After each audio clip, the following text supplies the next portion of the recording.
Good evening and welcome back to Dead Sleep True Crime for Bedtime. It's Nancy Miller, as always, the host and creator of the podcast. Dead Sleep, as you likely know, is 100% listener-supported, independent, and ad-free. So if you'd like to support this podcast and enjoy a bonus episode each month, you can subscribe via Spotify, Patreon, and Apple Podcasts. Now, as we settle in, a bit about tonight's episode, because it has a compelling connection to our previous episode titled Sweet Liar.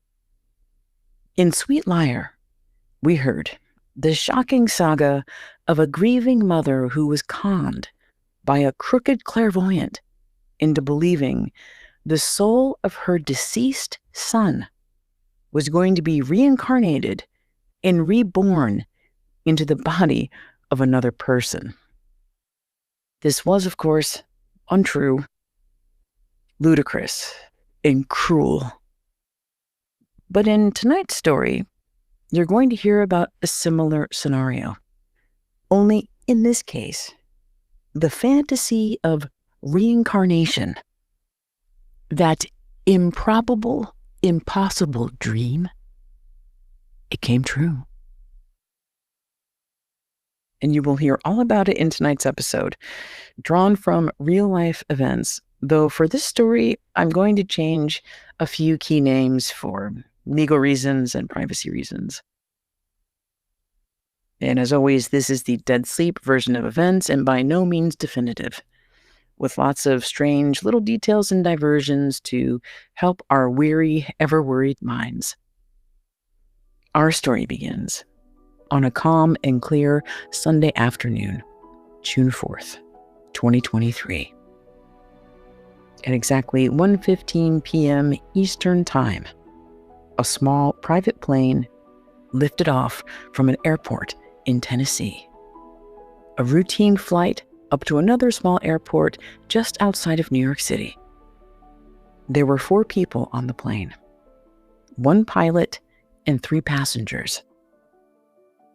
The plane was a Cessna Citation 560, a small private business jet built to accommodate a total of 11 people, 2 pilots in the cockpit, a crew member, plus 8 passengers in the main cabin. The passenger seating layout was a standard Club 4. That's 4 leather seats with 2 seats on each side facing the 2 others and a fold-out table in between, plus 3 other chairs and a belted toilet seat in the private lavatory. The duration of this flight was relatively short, less than 2 hours. And with a flight that short, in a plane that size, it was legal and it was possible to fly the plane with just 1 pilot in the cockpit. On that Sunday afternoon in June 2023, the pilot easily lifted the jet. The jet gracefully climbing 26,000 feet, up, up and away. The jet soaring higher and higher as the earth below faded into the distance. This jet could go as high as 40,000, even 50,000 feet. The benefits of flying private were many. The comfort, the ease, the convenience, the speed, the sense of specialness. On a private jet, you really were above it all.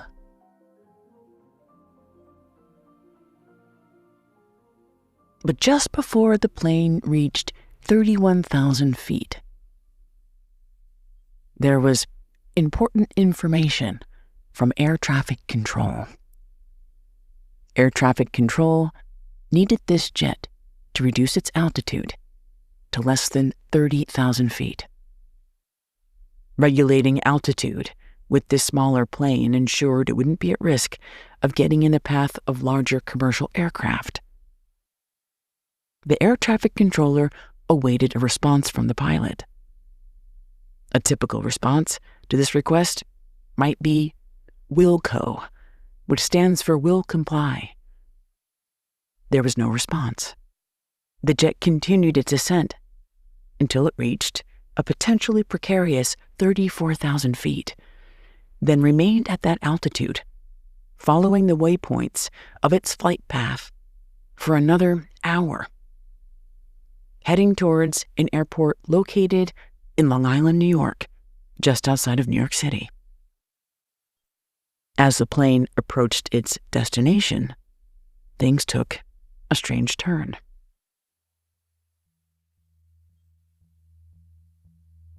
Instead of reducing altitude and slowing down speed for a safe landing at that airport, the jet flew over the airport,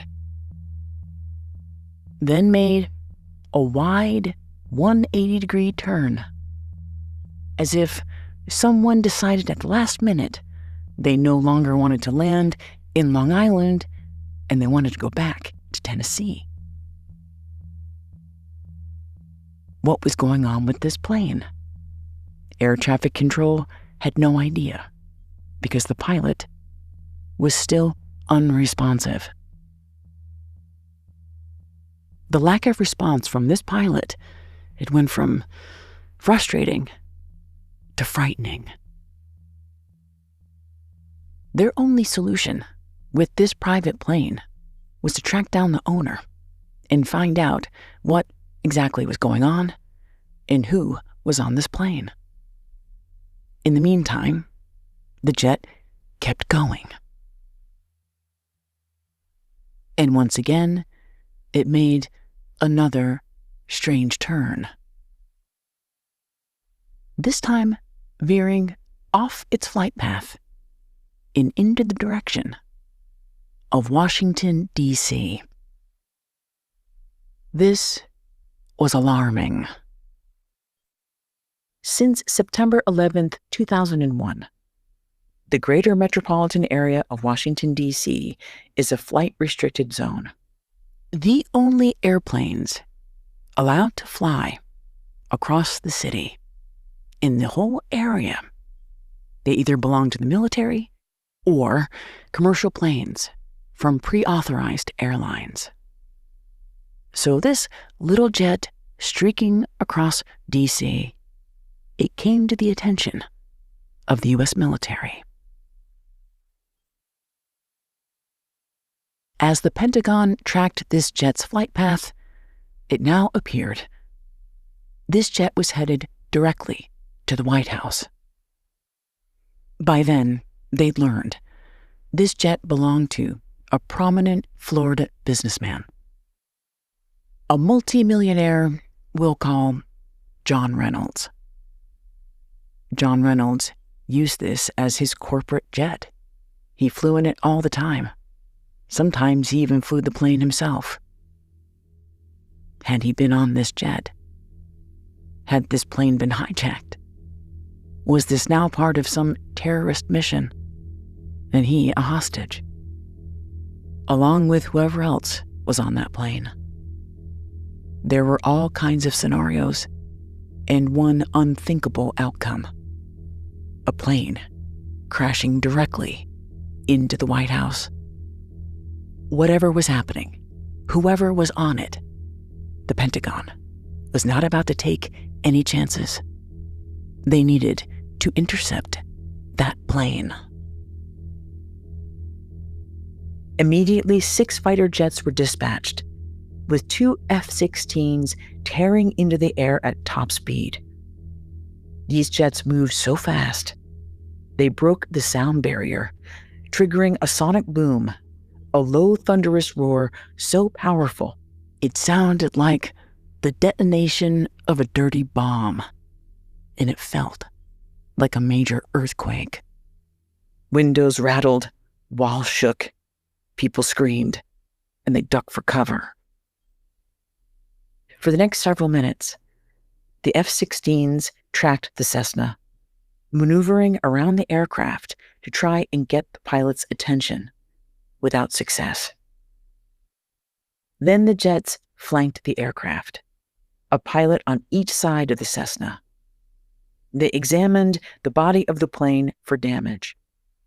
They'd later tell investigators they didn't see any breaches of airplane structure or doors, no smoke in the cockpit or passenger cabin, and no oxygen masks deployed.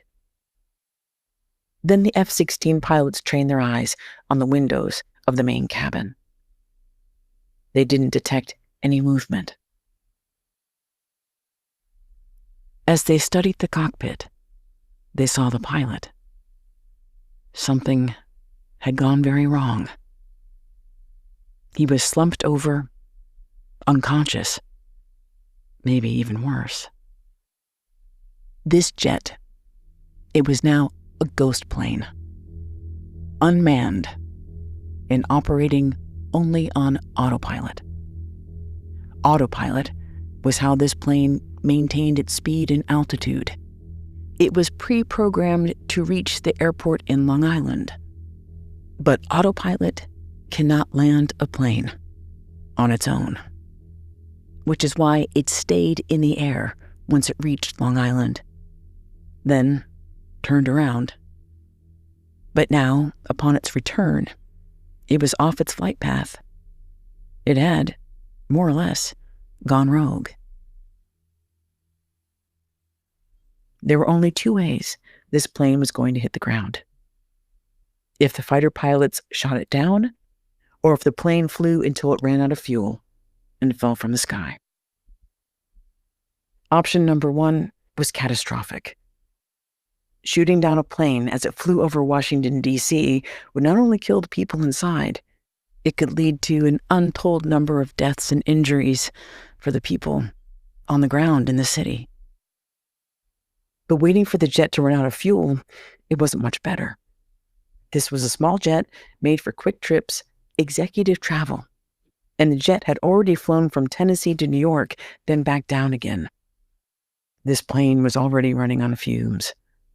Even if they didn't shoot it down, it could still drop somewhere in the greater Washington area, a vast megalopolis with over 6 million people spread across D.C., Maryland, and Virginia. Back on the ground, there was more bad news. They managed to get in touch with John Reynolds, who explained he was not on that plane. But he knew who was. They were his most precious cargo. On that plane were his 49-year-old daughter, her 2-year-old child, and the child's live-in nanny. He begged them to do something, whatever it took, to please save that plane. The F-16s continued to follow the plane, as it thankfully made its way out of the city, out of the suburbs, and into rural Virginia. Up ahead loomed the Blue Ridge Mountains. Down below, the wilderness of the Shenandoah Valley. The jet finally ran out of fuel. In a matter of seconds, the plane sputtered, then spiraled, hurtling downwards at an estimated 20,000 feet per minute. The crash site was in such a remote area, it took rescue crews 4 hours to find it. When they got there, all that was left was the smoldering skeleton of the plane and a crater deep in the ground. After nearly 3 hours in the air, the crash, it took just over a minute. There was simply no way the 4 people on that jet could have survived. This was a private plane with a private owner. But in a crash like this, with multiple fatalities, it would have to be investigated by an independent government agency called the National Transportation Safety Board. The NTSB has been around for nearly 100 years. First founded in 1926, The NTSB is tasked with investigating every single civil aviation accident. And it's not just airplanes. The NTSB also investigates any incidences that happen with trains, highways, and boats. It's a massive agency with a huge responsibility. And what they had here was a very small plane with very little evidence. They needed to find out what happened. Was this an issue with the pilot? Was it a malfunction with the jet itself? They learned the pilot was a veteran. His name was Jeff Hefner, and he'd flown for decades for commercial airlines before he had to retire, as all pilots do at age 65. After that, he enjoyed a second career, flying private for wealthy clients. But at the time of the crash, Jeff was nearly 70 years old. And it begged the question, was there some type of cardiac event that may have triggered this incident? It would take time to find answers. As authorities launched their investigation, John Reynolds had to solve a mystery all his own. A bizarre and baffling tragedy that went back nearly 30 years. It seemed impossible. He'd already lost his daughter once. How did he lose her twice?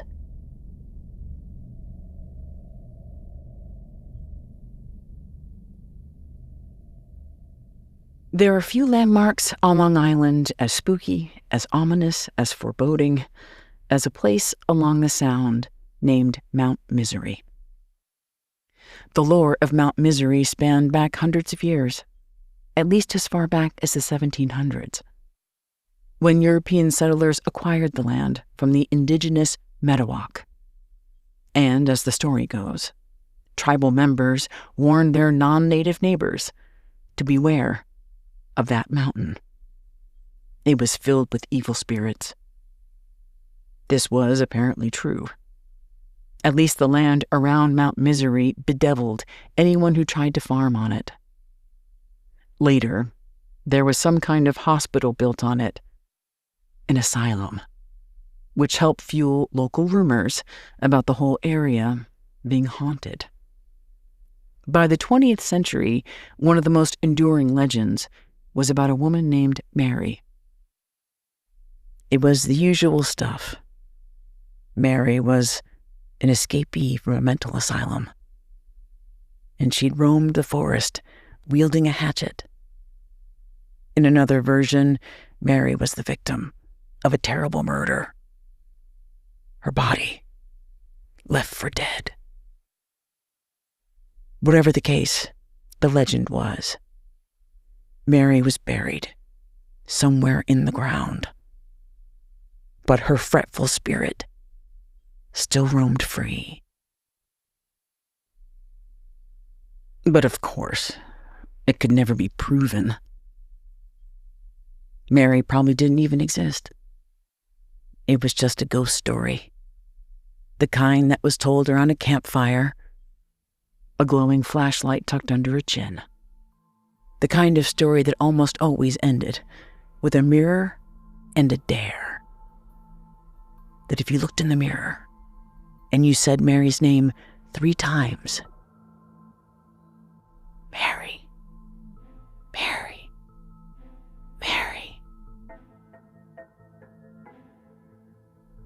her face would appear in the mirror. And if you stared long enough, Mary's image and your reflection, they'd blur together. 2 faces becoming one. But few people realized the real haunting mystery It wasn't on that hilltop. It was far down the mountain, in the murky depths of the Long Island Sound. A mystery that could never be solved. What happened? What really happened to Veronica Reynolds?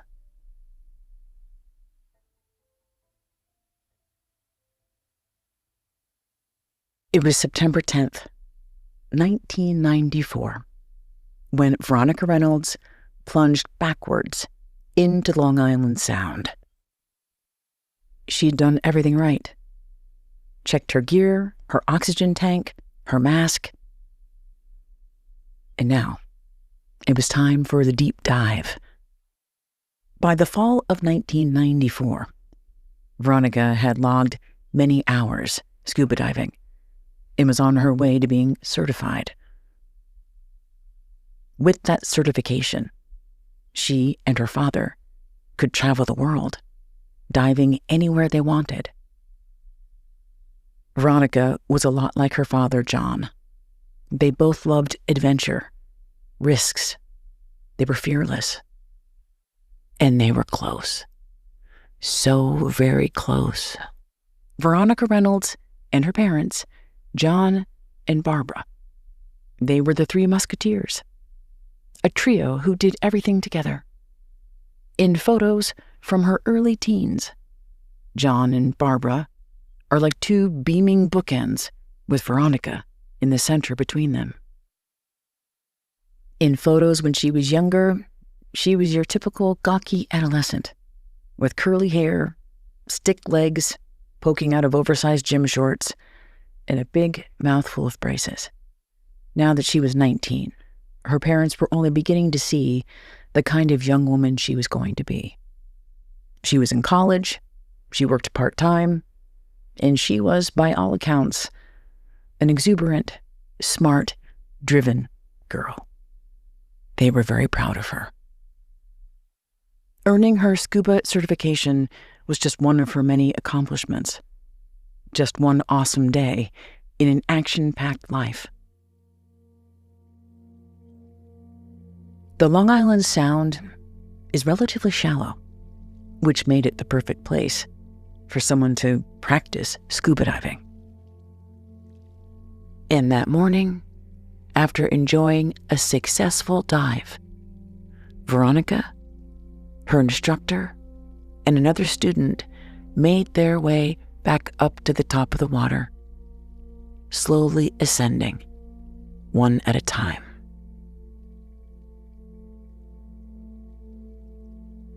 Veronica had done it dozens of times. The instructor remembered seeing Veronica just below her. One hand on the brightly colored safety rope all scuba divers use as they made their way back up from 60 feet to 50 feet, then 40 feet, 30 feet, then 20 feet. And from that depth, they could begin to see the late morning sunlight illuminating the water. At 20 feet, the instructor checked on Veronica one last time before they'd hit the 10-foot mark, and from there, essentially guppy swim to the surface. The distance not much deeper than a swimming pool. But when the instructor glanced down, she saw only rope. Where was Veronica? Using the oxygen she had left, the instructor descended back down, searching for the girl. 20 feet, 30 feet, 40 feet. She tried not to panic. She was just here. And now, she was gone. In a matter of minutes, the search for Veronica Reynolds began. First with local officials, then the Coast Guard joined in. Their search and rescue efforts were massive. Divers, boats, helicopters, they scoured the Long Island Sound, into the Atlantic Ocean, all the way up to Cape Cod, Massachusetts. And nothing. On September 12th, just over 48 hours after her disappearance, the Coast Guard called off the search for Veronica Reynolds. Local boats would continue to look, but this was now a matter of recovery. Just like any parents would, the Reynolds refused to give up hope. They were the Reynolds family. They were fighters, bootstrappers. Their daughter was strong, physically and mentally. She was an excellent swimmer. If she was somehow swept away, she would fight her way back to shore. She could do it. She would do it. They had complete faith. She would come back.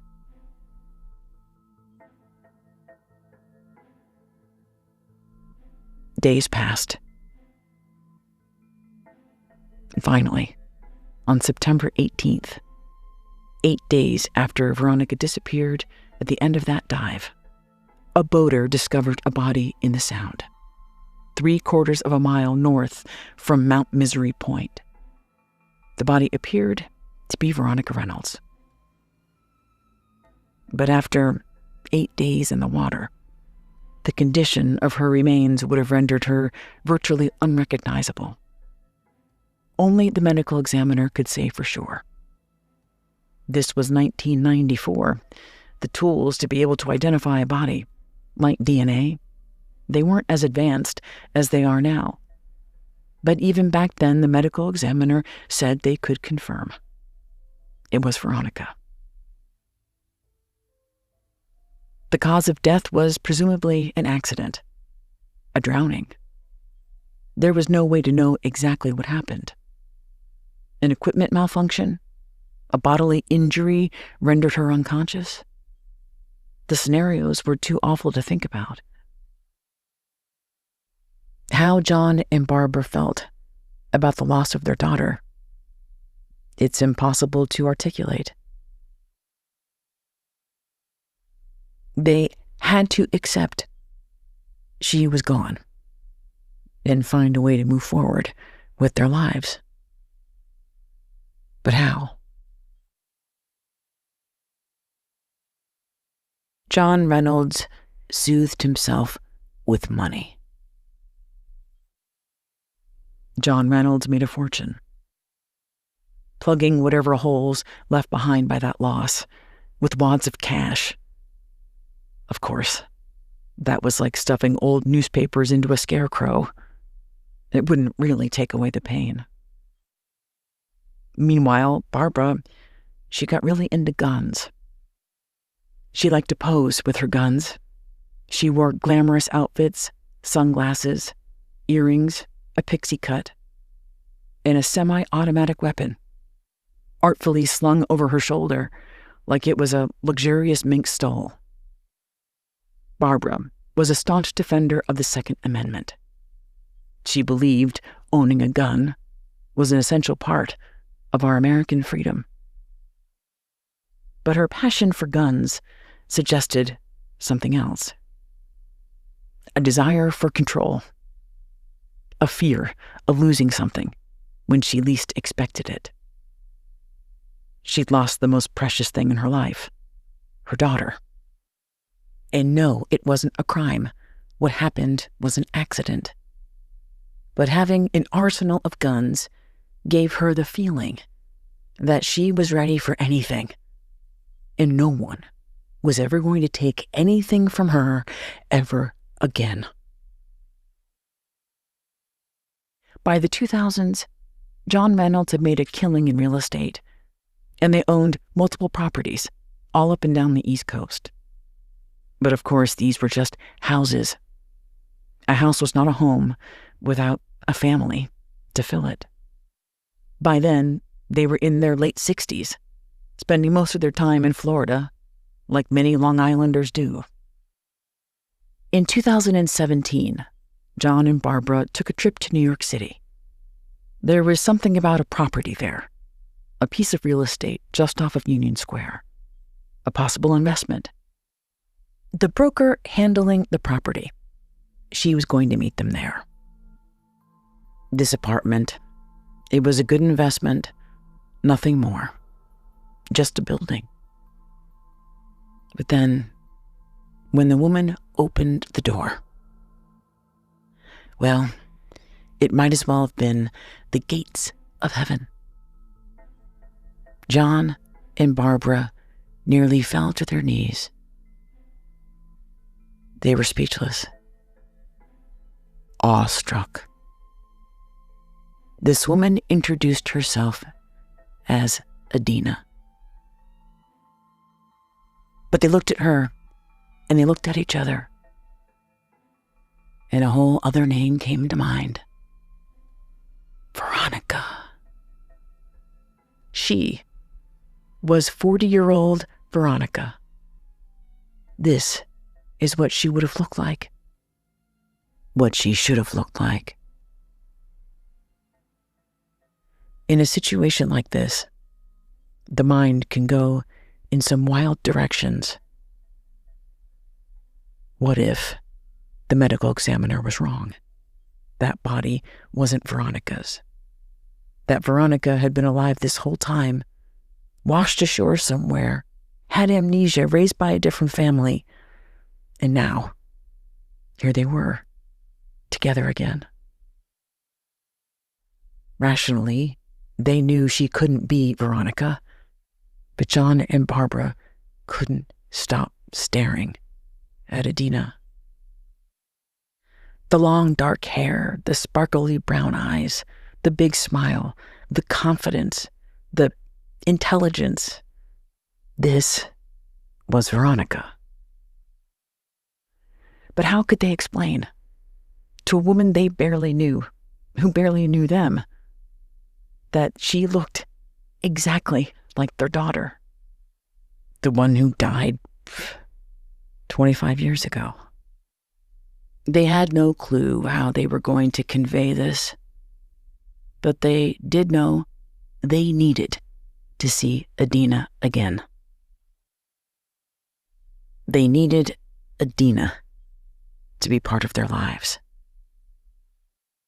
They arranged to meet with Adina, and over the course of one conversation, maybe 5 conversations, their saga was revealed, and they shared with her their story and how Adina looked exactly like Veronica, not just a look-alike, but a feel-alike. She was Veronica. As for Adina, she took this strange information and spectral connection in stride. She was open to this friendship. She told them she had a miserable childhood, an alcoholic mother, a father who was never around. She never had stability. She never felt loved. And it seemed these oddly shaped puzzle pieces fit together. But a close relationship, a companionship, it wasn't enough. John and Barbara Reynolds asked Adina if she wanted to be their daughter. They wanted to legally adopt her as their own.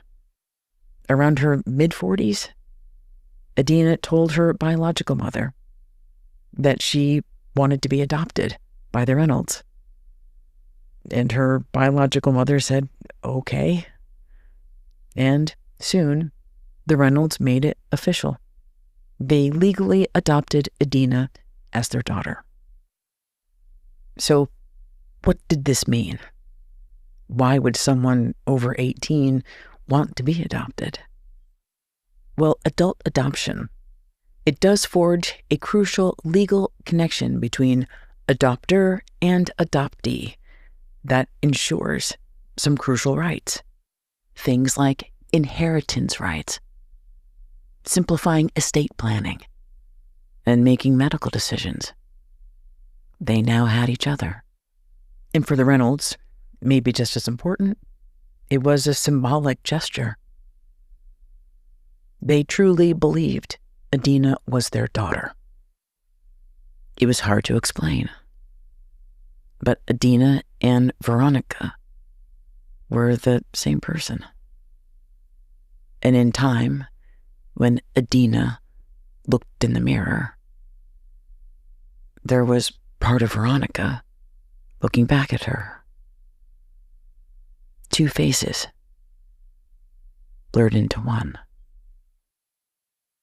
There were those in the Reynolds orbit who thought this sounded insane. They found a woman who looked like their daughter, and they were going to give her everything. But John, he was a risk taker. And this relationship to him was their second chance. And in 2020, she gave them the ultimate reward. After several grueling rounds of IVF, at the age of 47, Adina gave birth to a healthy baby girl, their granddaughter. And for the next couple of years, everything was perfect until that terrible day. So what happened? Well, there's the Sophocles version of events, that this was a kind of Greek tragedy, a fable about how you cannot change your fate. But the real, factual version of events that was released by the NTSB in a full report in 2025, roughly 2 years after the crash. And in this report, what happened on that plane was 100% preventable. This investigation took a long time because they didn't have much to go on from the crash itself. They had to look back into records, and there were two really important things they were looking for: the condition of the plane and the condition of the pilot. And they learned that the pilot, 69-year-old Jeff Hefner, he had some health issues, including high blood pressure and high cholesterol. He was taking medication for those conditions. So the NTSB decided, while there was some risk of a possible cardiovascular event, there was no evidence, based on the pilot's history, that this risk was exceptionally high, or that he was using these medications inappropriately. In other words, his health was not the cause of this crash, at least not directly. They believed he was found slumped over and incapacitated due to loss of cabin pressurization. It's believed that the other 3 passengers, that's Adina, her child, and the child's nanny, they too were incapacitated due to loss of cabin pressurization. Loss of cabin pressure is very rare. Nonetheless, it's required on all airplanes, jets, and commercial flights to have those little oxygen masks that drop down automatically, just in case. But during the investigation, they discovered 4 weeks before the accident, maintenance personnel noted 26 issues with this plane. This included several related to the pressurization and environmental control system, and the supplementary oxygen was at its minimum serviceable level. There was no additional oxygen for the passengers on that plane. They also discovered, based on maintenance records, the pilot side oxygen mask wasn't functioning properly. This meant All 4 people on the plane suffered from altitude-related hypoxia. Some of the effects include confusion, disorientation, diminished judgment, poor motor skills, difficulty communicating and performing simple tasks, a false sense of well-being, diminished consciousness, and, eventually, death. Based on available information, the scenario went something like this. At some point within the first 15 minutes of that flight, there was a malfunction with the jet's pressurization and environmental control system. The pilot, along with the passengers, were deprived of oxygen. And because the oxygen masks didn't function properly and there was no supplemental oxygen anywhere on that plane, they soon experienced extreme hypoxia, eventually becoming incapacitated, and they were most likely unconscious or dead before the plane even crashed. Early on, when John Reynolds first learned that the cause of death was likely hypoxia, he felt a sense of relief. It meant that his daughter, his granddaughter, and the nanny, they hadn't suffered. They'd essentially fallen asleep. But what he failed to realize, until the release of this report, was he, as the owner of that jet, was fundamentally responsible for what happened on that plane. The issues were with the decision-making and judgment of the owner, and the fact that the aircraft was not properly serviced or maintained. John Reynolds failed to distinguish the difference between risk and recklessness. He was made aware of the multiple things that needed fixing on that plane, but he decided he was going to take his chances. But Adina, she simply wasn't Veronica. She didn't want to take risks. After her death, her half-brother said all Adina wanted was stability, a white picket fence, a happy family. And while the story of the Reynolds family is unique in some ways, the risks of flying private, they're not. Maybe that's the great irony of private jets. For as expensive and exclusive as they are not any safer than flying commercial. Jets crash far more often than commercial planes, and those crashes are almost always fatal. And it's the private part of it all that makes them dangerous. The planes and the pilots simply aren't under the same level of rigorous scrutiny as commercial airlines. Well, that is until they crash. There was a time when flying on a private jet was as impossible as a space shuttle. But nowadays, the price of a jet rental is so affordable. You could fly from LA to Vegas with 10 friends and pay just a few $100 apiece. And if you gave just about anyone a choice, most of us would take the jet ride. We'll take our chances. But you have to wonder, if Adina knew there were 26 different things wrong with that plane, would she have gotten onto that jet in June of 2023? And that's the saddest part. Adina believed she'd found stability with the Reynolds, the kind of safety she never knew growing up. And yet, just 2 days before that flight, the maintenance crew found more issues with that plane. And John Reynolds chose not to fix those issues. Now, there were no criminal charges or accusations against John Reynolds. Just the record that it was the negligence of the owner of that jet.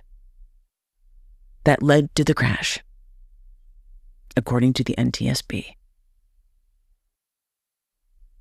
And sadly, these poor decisions contributed to the stunning tragedy, the loss of his family. And he'll never get that chance again.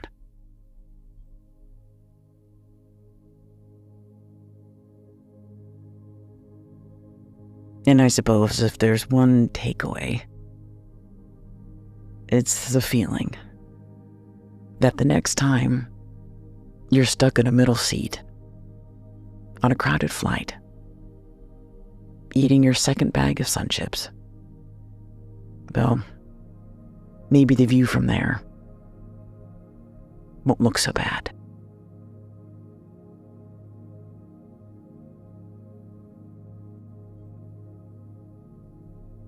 Thank you for joining me for another episode of Dead Sleep and for riding along on this journey of this very strange story. I will be back in about 10 days. That's how long these episodes are taking these days, for the April bonus episode. Until then, nighty-night.